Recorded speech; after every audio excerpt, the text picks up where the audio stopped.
विठोबा म्हणजेच कृष्ण आणि त्याच्या हातकमरेवर का? एका पौराणिक कथेनुसार द्वारकेमध्ये एकदा श्रीकृष्ण आणि राधा राणी सोबत बसले होते. त्यांना सोबत पाहून रुक्मिणी रागावली आणि दिंडीवनात निघून गेली. कृष्ण तिला शोधत आला. पंढरपुरात आला, जिथे त्याचा परमभक्त राहत होता. भक्त पुंडलिकाच्या भेटीस गेले.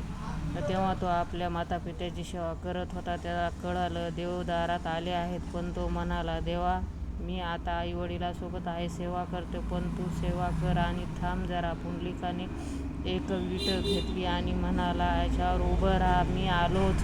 आईवडिलांची निद्रा लागल्यानंतर पुंडलिक भक्त याच्याजवळ गेला आणि त्याची मातृपितृभक्ती पाहून भगवान श्रीकृष्णाने अतिप्रसन्न झाले आणि त्याला वरदान मागायला सांगितले. तेव्हा पुंडलिक म्हणाला, भगवंता, तुम्ही इथेच राहा, तुमच्या भक्तावर तुमची सावली असू द्या. आणि बघा, तो खरोखर तिथे उभा राहिला, हात कमरेवर ठेवून भक्ताच्या सेवेला मान देऊन.